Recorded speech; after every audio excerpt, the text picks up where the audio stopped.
नमस्कार, भारत एट 7 में आप सभी का बहुत बहुत स्वागत है। मैं हूं लाल चंद्र सिंह। देखेंगे राज्यों से बड़ी खबरें, लेकिन सबसे पहले इस समय के हेडलाइंस। प्रधानमंत्री नरेंद्र मोदी ने केंद्रीय कर्मचारियों को दिया तोहफा। 8वें वेतन आयोग के गठन को मंजूरी। 2026 में लागू होगी 8वें वेतन आयोग की सिफारिशें। कैबिनेट ने श्रीहरिकोटा में 3,985 करोड़ रुपए की लागत से एक और लॉन्च पैड बनाने को भी दी मंजूरी। गुजरात के वडनगर में केंद्रीय गृह मंत्री अमित शाह ने 300 करोड़ रुपए की परियोजनाएं जनता को की समर्पित। कहा, प्रधानमंत्री नरेंद्र मोदी ने परिवारवाद की राजनीति को किया खत्म। गणपत विश्वविद्यालय के दीक्षांत समारोह को भी किया संबोधित। दिल्ली में बढ़ते चुनावी पारे के बीच कपिल मिश्रा, संदीप दीक्षित, मनीष सिसोदिया समेत कई दिग्गजों ने भरे नामांकन। कल नामांकन का अंतिम दिन। भाजपा ने 9 उम्मीदवारों की चौथी सूची की जारी।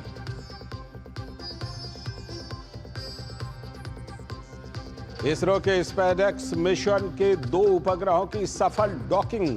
ऐतिहासिक उपलब्धि हासिल करने वाला विश्व का चौथा देश बना भारत। तो राष्ट्रपति और प्रधानमंत्री ने दी बधाई।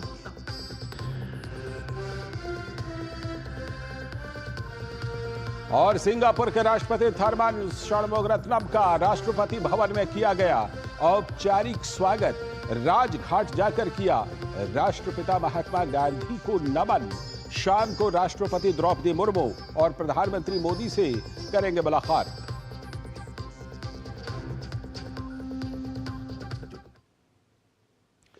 तो ये थी हेडलाइंस। अब देखते हैं खबरों को विस्तार से। और सबसे पहले राजस्थान से खबर, जहां स्कूलों में नमाज, पूजा और मोबाइल को प्रतिबंधित कर दिया गया है। राजस्थान की सरकारी स्कूलों में क्लासेस के दौरान मोबाइल फोन का उपयोग छात्रों और शिक्षकों के लिए पूरी तरह से बैन किया जा चुका है। और अब नमाज और प्रार्थना के लिए स्कूल छोड़ने वाले शिक्षकों को भी शिक्षा मंत्री ने साफ तौर पर हिदायत दे दी है।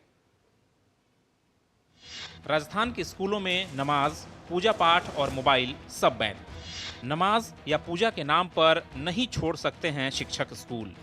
क्लास में मोबाइल लेकर नहीं जा सकते राजस्थान के शिक्षक। शिक्षा व्यवस्था को सुधारने के लिए राजस्थान सरकार ने उठाए कड़े कदम। शिक्षा प्रणाली में सख्ती और अनुशासन लाना राजस्थान सरकार की मंशा। राजस्थान के शिक्षा एवं पंचायती राज मंत्री मदन दिलावर ने बड़ा बयान देते हुए कहा कि अब से कोई भी शिक्षक क्लास में मोबाइल लेकर नहीं जाएगा और ना ही स्कूल के समय में कोई शिक्षक पूजा या नमाज के नाम पर स्कूल छोड़ सकता है। शिक्षा के क्षेत्र में पूर्व में जो शिक्षा विभाग ने आदेश दिए हैं उसमें प्रगाढ़ता लाने की कोशिश की जा रही है। सभी स्कूलों में मोबाइल बंद करवा दिए गए हैं। कोई भी शिक्षक पढ़ाते समय मोबाइल नहीं ले जाएगा, क्योंकि स्कूल में मोबाइल ले जाने से मोबाइल की घंटी बजती है। ऐसे में शिक्षक और बच्चे दोनों डिस्टर्ब होते हैं। साथ ही पढ़ाई में व्यवधान भी उत्पन्न होता है। वहीं स्कूल समय में कोई भी शिक्षक धार्मिक पूजा या नमाज के नाम पर स्कूल नहीं छोड़ सकता है। सरकार के नियम उसकी पालना करनी पड़ेगी। तो हमने कह दिया कि 20 में से 20 दोगे तो जितना नंबर आप उसमें देते हो शतरंज में, उसका 50% नंबर आपको थ्योरी में लाना पड़ेगा। नहीं लाए तो बच्चे तो पास हो जाएंगे, लेकिन मार्क्स आपको फेल कर देगा। दूसरी तरफ राजस्थान के शिक्षकों ने भी शिक्षा मंत्री के बयान पर अपनी प्रतिक्रिया दी है। मोबाइल फोन के सीमित उपयोग को लेकर शिक्षक संघ ने स्वागत किया है। राजस्थान प्राथमिक एवं माध्यमिक शिक्षक संघ के सभा अध्यक्ष शशि भूषण शर्मा बताते हैं कि कक्षाओं में मोबाइल का इस्तेमाल किसी भी रूप में नहीं होना चाहिए और यह निर्देश स्वागत योग्य है, क्योंकि इससे विद्यार्थियों की पढ़ाई का नुकसान होता है। दूसरी तरफ शिक्षकों ने यह भी कहा कि पूजा पाठ और नमाज के लिए कक्षाओं के दौरान स्कूल से बाहर जाना कतई ठीक नहीं है। इसके लिए व्यक्तिगत समय ही उपयुक्त है। बच्चे को गुणवत्तापूर्ण शिक्षा यदि देनी है तो शिक्षक को जितने आवर्स के लिए स्कूल है उसमें पढ़ाने का काम है। मोबाइल क्लासरूम में निश्चित रूप से कोई ना कोई व्यवधान पैदा करता है। गौरतलब है कि शिक्षा मंत्री के इन बयानों से प्रदेश की शिक्षा प्रणाली में सख्ती और अनुशासन लाने की सरकार की मंशा स्पष्ट होती है। राजस्थान की स्कूलों में मोबाइल फोन के प्रतिबंध को लेकर एक बार फिर शिक्षा मंत्री ने विद्यार्थियों और शिक्षकों को चेताया है। उनका ये भी कहना है कि धार्मिक कार्यों के लिए स्कूल की कक्षाओं को नहीं छोड़ा जाना चाहिए, क्योंकि इससे विद्यार्थियों की कक्षाओं और उनकी परीक्षाओं पर विपरीत असर पड़ता है। कैमरा पर्सन सुनील के साथ महेश दाधीच, डीडी न्यूज, जयपुर। और अब खबर बिहार से, जहां जनता को बड़ी राहत मिली है। केंद्र और बिहार सरकार का खास फोकस राज्य के हेल्थ इंफ्रा को विकसित करने पर है और इसी कड़ी में राज्य के लोगों को 500 बेड के अस्पताल का तोहफा मिलने वाला है। देखिए ये खास रिपोर्ट। बिहार के लोगों को इलाज के लिए नई सौगात। बिहार के गरीब मरीजों की दूर होगी समस्या। IGIMS में खुलेगा 500 बेड का नया अस्पताल। आधुनिक सुविधा के साथ होगा बेहतर इलाज। आयुष्मान कार्डधारी मरीजों के लिए 50 बेड का अलग आयुष्मान वार्ड। पटना के इंदिरा गांधी आयुर्विज्ञान संस्थान में अब मरीजों को बेड की कमी की परेशानी से जूझना नहीं पड़ेगा। बिहार के लोगों को जल्द ही एक बड़ा तोहफा मिलने वाला है। यहाँ 500 बेड के नए ब्लॉक का निर्माण कार्य लगभग पूरा हो गया है। 6 मंजिल वाले नए भवन में पहले A और D ब्लॉक का उद्घाटन होगा। इससे कुल 280 बेड की सुविधा उपलब्ध हो जाएगी। अन्य ब्लॉक्स का निर्माण कार्य आखिरी चरण में है। इस अस्पताल से बिहार की जनता को बहुत बड़ी राहत मिलेगी। इससे बेड की कमी दूर होगी और हर विभाग का अपना फ्लोर होगा, जहां OPD से लेकर बेड तक की सारी सुविधाएं एक ही फ्लोर पर उपलब्ध होंगी। आज के डेट पे 1300 बेड हम लोग के पास है, 1370 बेड है टोटल। इसमें जो बेसिक स्पेशलिटी भी है, सुपर स्पेशलिटी भी है। अब एक अलग से आंख का विभाग का अलग ऑपरेशन थिएटर से लेके सारी सुविधाएं एक छत के नीचे एक अलग ब्लॉक में बन गया है। कैंसर की अगर आप देखें तो कैंसर के लिए क्षेत्रीय चक्षु संस्थान जो था वो अब स्टेट कैंसर इंस्टीट्यूट में वो अब हमारे यहाँ हो गया और वहाँ पे सारी सुविधाएं कैंसर की मिल रही हैं। और इसी के तहत जब 500 बेड भी मेरा चालू होगा तो सुविधाएं बढ़ती जाएंगी और सुविधाएं जितनी बढ़ेंगी वो बिहार के लोगों के लिए सुलभ होगा। IGIMS में इमरजेंसी बेड की कमी मरीजों के सामने बड़ी परेशानी का सबब बना हुआ था। बेड की कमी के कारण मरीजों को भर्ती किए बिना इलाज कराना मुश्किल होता था। नए ब्लॉक में इमरजेंसी मरीजों के लिए 100 अतिरिक्त बेड की व्यवस्था की गई है। यही नहीं, आयुष्मान कार्डधारी मरीजों के लिए भी 50 बेड का एक अलग आयुष्मान वार्ड भी इस अस्पताल में बनाया गया है। ये बहुत बड़ी राहत है उन लोगों के लिए जिनके पास पैसे नहीं है या कम पैसे हैं। इलाज तो कोई कहीं भी करा सकता है, लेकिन सरकारी जो हॉस्पिटल्स होते हैं उस पर लोगों का विश्वास रहता है कि वहां उनके साथ कोई भी तरह का लूट खसोट नहीं होगा। तो उसके तरफ जो भी सुविधाएं बिहार में आयुष्मान में मिलनी चाहिए वो हम लोग संस्थान की तरफ से दे रहे हैं। बिहार में स्वास्थ्य सुविधा को बेहतर बनाने के लिए राज्य सरकार और केंद्र सरकार की तरफ से कई पहल की जा रही हैं। इसी कड़ी में दरभंगा में एम्स का निर्माण, पटना के PMCH अस्पताल का नवीनीकरण और जिलों में आयुष्मान अस्पताल की स्थापना शामिल है। IGIMS अस्पताल के नए ब्लॉक का निर्माण 2020 में पूरा होना था, लेकिन कोरोना संक्रमण के कारण इसकी रफ्तार धीमी पड़ गई। हालांकि इसके निर्माण से सबसे ज्यादा फायदा इमरजेंसी के मरीजों को होगा। इसके साथ ही एक ही फ्लोर पर इलाज से लेकर दवाई तक की व्यवस्था होगी। डीडी न्यूज के लिए पटना से मधुरेश नारायण। आगे बुलेटिन में देखेंगे कुछ और राज्यों से कुछ और बड़ी खबरें। फिलहाल समय एक ब्रेक का। खाने में तो स्वाद नहीं है। अरे किफायती लाल सस्ते वाले दाल मसाले स्वाद हुआ बेकार। इधर कीमती लाल को देखो खाना बना कमाल। MDH की हल्दी मिर्ची धनिया करे कमाल। ये रंग दे, ये खुशबू दे, ये तीखा, ये कम पड़े। क्या निराला MDH मसाला। मेरी पसंद, मेरी पसंद, मेरी पसंद, मेरी पसंद,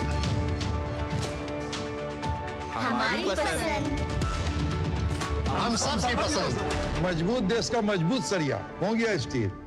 रिटायरमेंट प्लानिंग के लिए तेरा SIP के बारे में क्या ख्याल है? रिटायरमेंट अभी तो पूरी लाइफ बाकी है यार। और तुझे नहीं लगता अगर रिटायरमेंट के बारे में अभी से नहीं सोचे तो आगे जाके प्रॉब्लम होगी? पर रिटायरमेंट के बारे में सोचना क्यों है इतना जरूरी? जब तक आप रिटायर हो जाएंगे महंगाई काफी ज्यादा बढ़ जाएगी और आपकी इनकम वो तो रुक ही जाएगी। इसीलिए आज ही म्यूचुअल फंड्स में SIP शुरू कीजिए और हर महीने थोड़ा थोड़ा करके धन इकट्ठा कीजिए एक कंफर्टेबल रिटायर्ड लाइफ जीने के लिए। अधिक जानकारी के लिए अपने वित्तीय सलाहकार से परामर्श करें। LIC म्यूचुअल फंड द्वारा निवेशक शिक्षा की एक पहल। म्यूचुअल फंड निवेश बाजार जोखिम के अधीन है। योजना से संबंधित सभी दस्तावेजों को ध्यान से पढ़ें। MDH की देगी मिर्च, देगी मिर्च का तड़का, अंग अंग फड़का। MDH की देगी मिर्च। स्वागत है ब्रेक के बाद। इस समय एक ब्रेकिंग न्यूज आ रही है कि छत्तीसगढ़ में बीजापुर के जंगलों में हुई मुठभेड़ में सुरक्षा बलों ने 12 नक्सलियों को मार गिराया है। बीजापुर और तेलंगाना की सीमा पर 3 जिलों के नक्सलियों के खिलाफ ये बड़ा ऑपरेशन सुरक्षा जवान चला रहे हैं और मिली जानकारी के मुताबिक माओवादियों के बड़े कैडरों की मौजूदगी की सूचना पर DRG Bijapur, DRG Sukma, DRG Dantewada, cobra 204, 205, 206, 208, 210 एवं केंद्रीय रिजर्व पुलिस बल 229 बटालियन की संयुक्त टीम ये ऑपरेशन चला रही है। 12 नक्सलियों को मार गिराए जाने की खबर है। तो नक्सलियों के खिलाफ सुरक्षा बलों का ये बड़ा ऑपरेशन जारी है। छत्तीसगढ़ के बीजापुर के जंगलों में ये मुठभेड़ नक्सलियों के साथ सुरक्षा बलों की हुई है। सुरक्षा बलों ने अब तक 12 नक्सलियों को मार गिराया है, ये खबर आ रही है। साथ ही जो ये ऑपरेशन है नक्सलियों के खिलाफ, ये सुरक्षा बलों का बड़ा ऑपरेशन है। 12 नक्सलियों को अब तक मार गिराया गया है। तो छत्तीसगढ़ के बीजापुर के जंगलों में ये मुठभेड़ हुई है और इस मुठभेड़ में 12 नक्सलियों को मार गिराया गया। हाल में कई इस तरह की खबरें आती रही हैं जिसमें कि इस तरह की मुठभेड़ हुई है और नक्सलियों को घेरा गया है, नक्सलियों को मार गिराया गया है। और जैसा कि हम जानते हैं कि केंद्रीय गृह मंत्री अमित शाह एक डेडलाइन दे चुके हैं कि मार्च 2026 तक, यानी कि करीब करीब 1 साल में जो नक्सलवाद है उसका पूरी तरह से खात्मा कर दिया जाएगा। जैसा कि हम जानते हैं कि तमाम पिछले 1 दशक में काफ़ी हद तक जो है वो नक्सलियों का दायरा वो सिकुड़ गया है, वो सीमित हो गया है और लगातार ऑपरेशन की वजह से ऐसा हुआ है जिसमें विकास के कार्य हैं और साथ में जो नक्सलियों के खिलाफ ऑपरेशन है वो भी शामिल है। और उसी सिलसिले में छत्तीसगढ़ के बीजापुर में नक्सलियों को 12 नक्सलियों को मार गिराया गया है। बीजापुर और तेलंगाना की सीमा पर 3 जिलों के नक्सलियों के खिलाफ ये बड़ा ऑपरेशन सुरक्षा बल के जवान चला रहे हैं। और जो जानकारी मिल रही है उसके मुताबिक माओवादियों के बड़े कैडरों की मौजूदगी की सूचना मिली थी और इसके बाद DRG Bijapur, DRG Sukma, DRG Dantewada और कोबरा बटालियन जो 204, 205, 206, 208, 210 और साथ में सीआरपीएफ उसके 229 बटालियन की संयुक्त टीम ये ऑपरेशन चला रही है। और उसी ऑपरेशन का ये नतीजा है कि 12 नक्सलियों को मार गिराया गया है। नक्सलियों के खिलाफ सुरक्षा बलों का ये बड़ा ऑपरेशन कहा जा सकता है। इस ऑपरेशन में अभी तक 12 नक्सलियों को मारे जाने की खबर आ रही है और आगे चल करके इसमें और भी कुछ जो बढ़ोतरी है वो हो सकती है नक्सलियों के, मारे गए नक्सलियों की संख्या में। जिस तरह से ये ऑपरेशन संयुक्त रूप से 3 जिलों में चलाया जा रहा है, ये वही इलाका है जहां पर नक्सलियों की अक्सर मौजूदगी रहती है और कई बार वो घात लगाकर सुरक्षा बलों पर हमला भी करते हैं, सुरक्षा बलों को भी कई बार नुकसान पहुंचाते हैं। और अब जो सुरक्षा बल हैं वो भी लगातार जिस तरह से अपना शिकंजा कस रहे हैं उसी के तहत ये ऑपरेशन चलाकर जो नक्सलियों के खिलाफ सुरक्षा बलों का बड़ा ऑपरेशन है उसके तहत 12 नक्सलियों को मार गिराया गया है। नक्सलियों के खिलाफ इसे एक बड़ा ऑपरेशन कहा जा सकता है सुरक्षा बलों का, जिस तरह से उस इलाके में नक्सलियों को घेरा गया है और इस ऑपरेशन के जरिए 12 नक्सलियों को ढेर कर दिया गया है। हमारे साथ हमारे संवाददाता सोमेश पटेल और ज्यादा जानकारी के साथ जुड़ रहे हैं। सोमेश पटेल से इसके बारे में और ज्यादा जानकारी लेते हैं। सोमेश, जिस तरह से कि ये खबर आ रही है कि 12 नक्सलियों के मारे जाने की खबर आ रही है और अभी ऑपरेशन जारी है, क्या इसके बारे में आगे चल करके और भी कुछ जानकारी मिल सकती है? नक्सलियों को और भी ज्यादा नुकसान पहुंचाए क्या? ये लालचंद आपको बताना चाहूंगा, जिस तरह से केंद्र और छत्तीसगढ़ की बीजेपी सरकार यानी डबल इंजन की सरकार में फोर्स के जवान प्रदेश के 90 जिलों में नक्सलियों से जमकर लोहा ले रहे हैं, उनकी मांग में उसका लगातार मुंहतोड़ जवाब दे रहे हैं, लगातार नक्सलियों का एनकाउंटर हो रहा है। और आज की तरह से जो छत्तीसगढ़ का सीतापुर जो इलाका है, उस इलाके में रेड हुई है, सुरक्षा बलों ने जिसमें 12 नक्सलियों को मार गिराया है। जो बीजापुर के एसपी है उन्होंने खबर को पुष्टि किया है। बीजापुर और तेलंगाना के सीमा पर 3 किलो की जो नक्सलियों की सूचना मिली थी, जिसे लेकर एक बड़ा ऑपरेशन चलाया गया था। और जो हमारे पास जानकारी है कि नक्सली मारे गए थे बड़े कैडर के माहौल से उनकी सूचना की थी, ऑपरेशन को अंजाम दिया गया है। इसमें DRC Bijapur, DRC Sukma, DRC Dantewada, cobra 204, 205, 206, 208, 210 ये बटालियन थी और ये संयुक्त ऑपरेशन चल रहा था। तो एक जानकारी और है याचिका के करीबन 1200 से 1500 से जवान नक्सलियों को घेर के रखा है। जो अभी जो मुठभेड़ हुई है 9 बजे से मुठभेड़ जारी है और फिर नक्सलियों को इलाके में घेर के रखा है और किसी तरह से वहाँ पर बड़ी संख्या में नक्सलियों भी मारे गए हैं। और जो एक जानकारी जो और हमें आई है, जो बीजापुर और जो तेलंगाना की सीमा है, इस इलाके में अभी भी जो लगातार जवानों नक्सलियों की मुठभेड़ चल रही है और जो बड़ा ऑपरेशन है ग्रेड हाउस की जवान भी इसमें शामिल है। और जो मुठभेड़ स्तर से जो नक्सलियों के पास से एतलाश समेत कई आदमी हथियार भी मिले हैं और लगातार अभी भी ये मुठभेड़ चल रहा है और कुछ देर में और इस पर छोड़ पाएगा और कितने नक्सली मारे गए। मैं आपकी जानकारी और बताऊं, जनवरी में इस तरह से 2025 में जब नए वर्ष में लगातार नक्सलियों का एनकाउंटर हुआ था, 14 से ज्यादा नक्सलियों को मार गिराया था। 2024 में भी 200 से ज्यादा नक्सलियों को मार गिराया गया है। सोमेश, फिलहाल आपका शुक्रिया। आगे जब इस बारे में और ज्यादा जानकारी मिलेगी तो हम आपसे और ज्यादा जानकारी लेंगे। फिलहाल आपका बहुत बहुत शुक्रिया। तो ये ब्रेकिंग न्यूज। और इस समय एक और खबर कि जो सिंगापुर के राष्ट्रपति भारत यात्रा पर हैं, उनसे प्रधानमंत्री नरेंद्र मोदी ने मुलाकात की है। ये तस्वीरें आप अपने टेलीविजन स्क्रीन पर इसी मुलाकात की देख रहे हैं। सिंगापुर के प्रधानमंत्री जो सिंगापुर के राष्ट्रपति जो भारत के दौरे पर आए हैं, उनसे प्रधानमंत्री नरेंद्र मोदी ने मुलाकात की है। और इस समय आप अपने टेलीविजन स्क्रीन पर मुलाकात की वही तस्वीरें देख रहे हैं। सिंगापुर के राष्ट्रपति इन दिनों भारत के दौरे पर हैं और प्रधानमंत्री नरेंद्र मोदी से मुलाकात की है। थरमन षणमुगरत्नम जो सिंगापुर के राष्ट्रपति हैं, वो भारत यात्रा पर आए हैं। आज उनका राष्ट्रपति भवन में औपचारिक तौर पर स्वागत किया गया और इस समय प्रधानमंत्री नरेंद्र मोदी से उनकी मुलाकात हुई है। उनका राष्ट्रपति द्रौपदी मुर्मू से भी मुलाकात का कार्यक्रम है, सिंगापुर के राष्ट्रपति थरमन षणमुगरत्नम का। और जैसा कि हम जानते हैं कि दोनों देशों के बीच जो संबंध हैं वो ऐतिहासिक संबंध हैं। थरमन षणमुगरत्नम ने दोनों देशों के बीच के संबंध को बहुत ही बेहद खास बताया है कि दोनों देश जिस तरह से इस एशिया महाद्वीप में भारत को एक बड़ा देश बताते हुए उन्होंने कहा कि उनका देश जो आकार है वो आकार में छोटा है, लेकिन दोनों देशों के बीच जो मैत्रीपूर्ण संबंध हैं, उसका जो इतिहास रहा है भारत और सिंगापुर का, वो बहुत ही समृद्ध रहा है दोनों देशों का। और ये सिंगापुर के राष्ट्रपति की प्रधानमंत्री नरेंद्र मोदी से मुलाकात की तस्वीरें और जो प्रतिनिधिमंडल हैं वो भी वहाँ पर मौजूद हैं। काफ़ी अहम यात्रा सिंगापुर के राष्ट्रपति की, ये यात्रा भारत की यात्रा।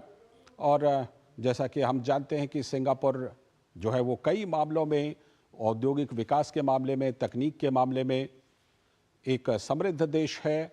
भारत की इस यात्रा के दौरान दोनों देशों के बीच कई महत्वपूर्ण समझौते हो सकते हैं। तो हम आपको आगे भी सिंगापुर के राष्ट्रपति के दौरे से जुड़ी खबरें दिखाते रहेंगे। फिलहाल एक बड़ी खबर झारखंड से, जहां पर मैया सम्मान योजना में घोटाला की खबर आ रही है। झारखंड में मुख्यमंत्री मैया सम्मान योजना को लेकर एक बड़ी गड़बड़ी सामने आई है, जहां एक महिला के खाते में 8 लाभार्थियों के पैसे भेजे जा रहे हैं। इतना ही नहीं, पुरुषों के भी खाते में महिलाओं के पैसे भेजे जा रहे हैं। गढ़वा में मैया सम्मान में ये क्या गड़बड़ झाला हुआ है, देखिए ये हमारी खास रिपोर्ट।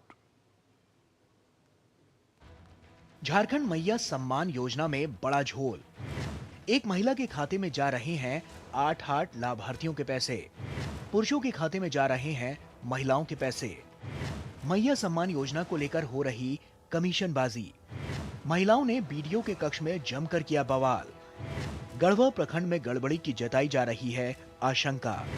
झारखंड में हेमंत सोरेन की वापसी में महत्वपूर्ण भूमिका निभाने वाली मुख्यमंत्री मैया सम्मान योजना का विवादों से नाता नहीं छूट रहा है। ताजा मामला गढ़वा का है, जहां महिलाओं के नाम पर चलाई जा रही योजना का लाभ पुरुष उठा रहे हैं।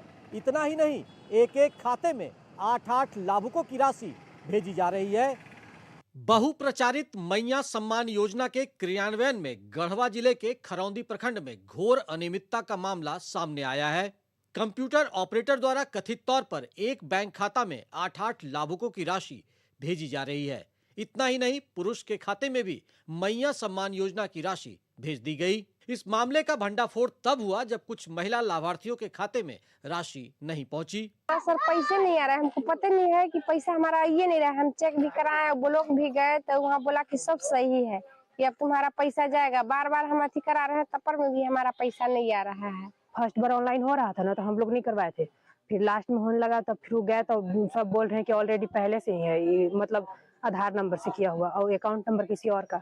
कंप्यूटर ऑपरेटर की इस गड़बड़ी से क्षेत्र के लोग खासे खफा हैं और इसके खिलाफ प्रदर्शन की चेतावनी दे रहे हैं। इस तरीका से जांच पड़ताल किए तो जिसका था, हम लाभुक के पास भी यह बात को बताने का काम किए। इन लोग भी अपना अपना आगे कार्रवाई भी सविता देवी द्वारा किया गया है। इतना ही नहीं, योजना में गड़बड़ झाला से इलाके के जनप्रतिनिधि भी आक्रोशित है। उन्होंने बकायदा पूरे मामले की लिखित शिकायत दर्ज कराई है। अगर हम लोग अगर इसका जांच हो करके सीधे महिलाओं के खाते में अगर पैसा नहीं जाता है तो आज भर इंतजार कर रहे हैं। हम लोग निश्चिंत रूप से सड़क जाम करने का काम करेंगे और प्रखंड कार्यालय को भी घेरेंगे। यह मामला गढ़वा के साथ ही पूरे झारखंड में इन दिनों चर्चा में है, जो तंत्र पर भी सवाल खड़ा कर रहा है। जिले के उपायुक्त शेखर जमुआर ने भी कहा कि प्रथम दृष्टया मामला सही जान पड़ता है।